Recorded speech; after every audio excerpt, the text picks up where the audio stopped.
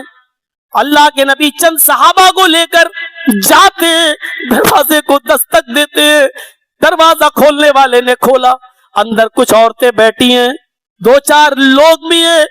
حضرت زینب اپنی نواسی کو گود میں لیے ہوئے ہیں اور روتی جا رہی ہیں. پورا کا پورا غرفے کا کمرے کا ماحول رونے جیسا بنا ہے. حضرت زینب نے وہ اپنی بیٹی کو محمد رسول اللہ کی طرف پڑھا دیا, لیجئے آپ اللہ کے نبی ہیں, میری بیٹی پر کچھ دعا کیجئے, دم کیجئے تاکہ میری بیٹی ٹھیک ہو جائے.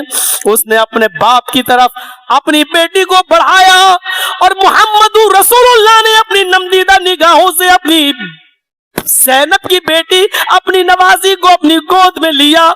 شاید نواسی اپنے نانا کی گود ہی کی منتظر رہی ہو. جیسے ہی وہ محمد رسول اللہ کی گود میں آتی ہے, روح قبض سے عنصری سے پرواز کر جاتی ہے, زینب کی بیٹی کا انتقال ہو جاتا ہے.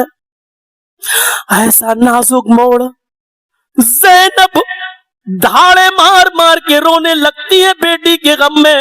پورا غرفہ رو رہا ہے, ان کے رونے کو دیکھ کر کمرے کی ساری عورتیں رو رہی ہیں, جو لوگ وہاں موجود ہیں وہ بھی رو رہی ہیں, سب کے آنکھوں میں آنسو ہیں. لیکن نانا محمد رسول اللہ کی زبان پر الفاظ ہیں, تو الفاظ ہیں انا للہ و انا الیہ راجعون, اللہم اجرنی فی مصیبتی واخلف لی خیرا منہا, انا للہ و انا الیہ راجعون. آئے میری لخت جگر, آئے میری بیٹی زینب, میں کچھ نہیں کر سکتا, ہم سب اللہ ہی کی طرف سے ہیں. انا للہ, ہم سب اللہ ہی کی طرف سے ہیں, و انا الیہ راجعون, ہم سب کو اللہ ہی کی طرف جانا ہے, اسی کی طرف رجوع کرنا ہے.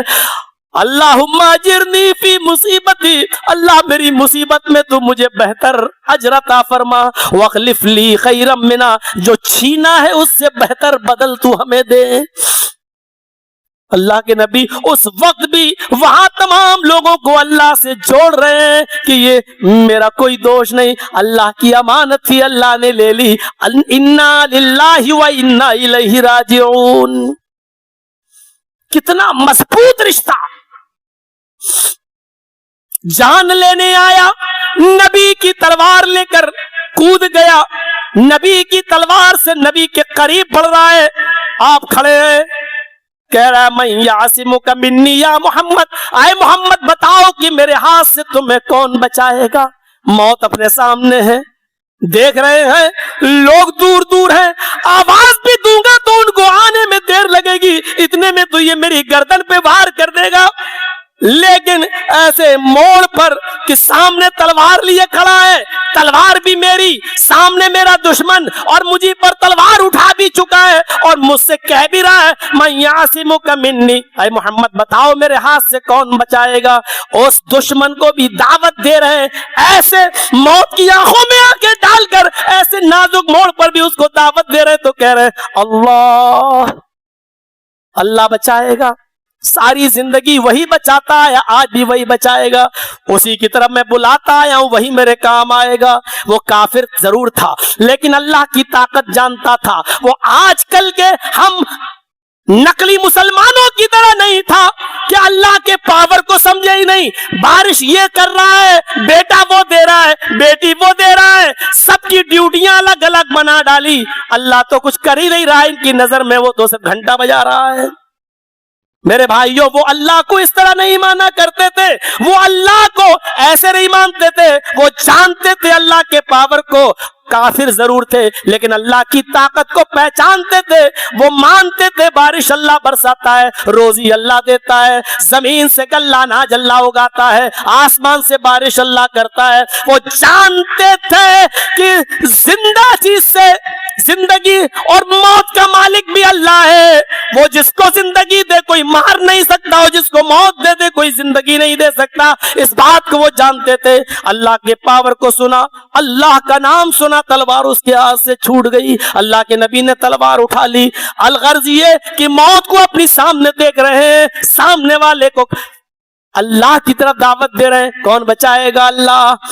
ہجرت کر کے مکہ چھوڑ کے مدینہ جاتے ہیں. 8 دن کا مسلسل سفر, 8 دن کا مسلسل سفر. بے زبان مخلوق تھک کر چور ہے, زبانیں باہر نکال لی ہے. صحابہ کہتے ہیں اے اللہ کے نبی کچھ 1-2 دن آرام کرنے کا موقع دے دیجئے. قبا میں ٹھہرتے ہیں. تو آپ نے کہا ٹھیک ہے آرام کر لو. 8 دن مسلسل پیدل سفر, گھوڑے تھک کر چور, اونٹ تھک کر چور, بکریاں زبانیں باہر نکالی ہیں, سب ہانپ رہے ہیں. صحابہ کرام درخت کی آڑ میں سو رہے ہیں کہ آرام کر لے. اچانک صحابہ کی نظر پڑتی ہے کہ دیکھیں محمد رسول اللہ کا کیا حال ہے. کیا دیکھتے ہیں کہ محمد رسول اللہ قبا کے ایک جھاڑی کے قریب اپنا پھاوڑے سے زمین کھود رہے ہیں. صحابہ ان کے پاس آتے ہیں, فرماتے ہیں اللہ کے نبی یہ کیا کر رہے ہیں, آپ کیوں نہیں سستا رہے ہیں؟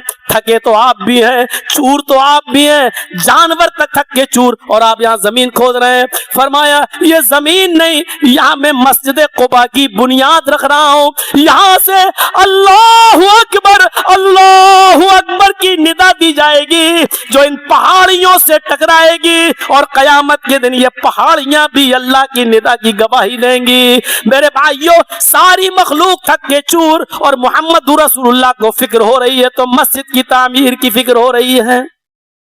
آپ اندازہ لگائیے. اس کے بعد وہاں سے چلتے تو مدینے پہنچتے ہیں تھکے ہوئے, اور جب مدینے پہنچتے ہیں تو مدینے کے لوگ بڑے خوش ہیں. عورتیں چھتوں پہ چڑھی ہوئی ہیں, اور چھوٹی چھوٹی بچیاں دف بجاتی ہوئی گیت گا رہی ہیں. طلع البدر علینا من ثنیات الوداع وجب الشکر علینا ما دعا للہ داعی. چھوٹی چھوٹی بچیاں کہہ رہی ہیں آج 14ویں رات کا چاند فاران کی چوٹیوں سے نمودار ہوا ہے. آج تو 14ویں کا چاند ہمارے مدینے میں تشریف لایا ہے. ہم تو اللہ کا جتنا شکر ادا کریں گے کم ہے, ہم تو اللہ کا جتنا شکر ادا کریں کم ہے. ان چھوٹی چھوٹی بچیوں نے گیت گاتے گاتے ایک جملہ اور کہہ دیا, فینا نبی یعلم ما فی غد. آج ہمارے پاس ایک ایسا نبی آیا ہے جو کل کی بات جانتا ہے. اللہ کے رسول اپنی سواری سے اترتے ہیں, ان 5 اور 6 سال کی بچیوں سے کہتے ہیں یہ جملہ مت پڑھو, دعی حاضل کلمات, ان جملوں کو چھوڑ دو. اللہ کی قسم مجھے نہیں معلوم کہ کل میرے اور تمہارے ساتھ کیا ہوگا, یہ صرف اللہ جانتا ہے. اللہ کی طرف ان چھوٹی چھوٹی بچیوں کو بھی بلا رہے ہیں اور کہہ رہے ہیں دعی حاضل کلمات, یہ جملہ چھوڑ دو. نبی یعلم ما فی غد, ایک ایسا نبی جو کل کی بات جانتا ہے, یہ جملہ مت پڑھو. اللہ کی قسم مجھے نہیں معلوم کہ کل میں زندہ رہوں گا یا نہیں رہوں گا. ان بچیوں کو بھی اللہ کی طرف بلا رہے ہیں, توحید کا مطلب سمجھا رہے ہیں. آج اگر ان بچیوں کے دل میں اگر یہ عقیدہ جم گیا کہ محمد بھی کل کی بات جانتا ہے, تو بڑے ہونے کے بعد یہ عقیدہ ان کے دل سے نہیں نکلے گا, ان کے ذہنوں سے نہیں نکلے گا. اس لیے ابھی ضروری ہے ان بچوں کا دماغ شرکی عقیدے سے پاک کیا جائے. اس لیے محمد رسول اللہ کو بھوش اور مستقبل کی فکر ہوئی اور ان بچیوں سے جملے بند کروا دیے. میرے بھائیوں, پوری دنیا کو روشن کرنے والا سورج جب آخری لمحات میں ہوتا ہے اور مرض الموت میں جب مبتلا ہوتا ہے, سانسیں چل رہی ہیں, آواز بند ہو جاتی ہے, تو ایسے موقع پر بھی اس کے آخری جملے جو نکلتے ہیں وہ بڑی زور سے جملے نکلتے ہیں. اللہم بالرفیق الاعلی, اللہم بالرفیق الاعلی, اللہم بالرفیق الاعلی. رفیق اعلی میں, اے اللہ رفیق اعلی میں, اے اللہ اپنے نیک بزرگ بندوں میں مجھے بھی شامل فرما لے. آخری جملہ جملہ جو نکلا وہ اللہ کا جملہ نکلا، اللہم بالرفیق الاعلی، یعنی شروع کیا اللہ کے نام سے، اور زندگی کی آخری سانس اگر نبی نے لی تو وہ بھی اللہ کے نام پر ختم کی ہے۔ پوری زندگی اگر اللہ کی طرف کسی نے بلایا ہے تو وہ ہستی ہے جناب محمد رسول اللہ صلی اللہ علیہ وسلم کی۔ یہ سب سے بڑی نعمت تھی جناب اللہ تبارک و تعالیٰ کی کہ اس نے ہمیں محمد رسول اللہ جیسا نبی دیا جس نے اللہ سے ہمیں اور آپ کو جوڑا۔ میرے بھائیوں، میرا سفر بہت لمبا ہے، گاڑی کا سفر ہے، ظہر تک ہی کل پروگرام ہے، اس کے بعد پروگرام ختم ہے، اس لیے میں اب اس سے آگے نہیں چل سکتا۔ بہت ہی معذرت کے ساتھ پھر بھی میں نے آپ کا 12:30 بجے سے 2:10 تک میں نے آپ کا ٹائم لیا ہے، 1.25 گھنٹے کے قریب، 1.5 گھنٹہ تو ہو ہی گیا۔ اللہ سے دعا کیجئے کہ اللہ رب العالمین ہمیں اپنی نعمتوں پر شکر ادا کرنے کی توفیق عطا فرمائے، ہمیں ان نعمتوں کی قدر کرنے کی توفیق عطا فرمائے۔ بار الہ ہمیں توحید سے جوڑے رکھے، اور بار الہ جب تک ہم زندہ رہیں اسلام پہ ہمیں زندہ رکھنا، اور جب ہمارا خاتمہ ہو تو ایمان پر ہمارا خاتمہ فرمانا۔ وما علینا الا البلاغ المبین، وآخر دعوانا ان الحمد للہ رب العالمین۔ السلام علیکم ورحمۃ اللہ وبرکاتہ۔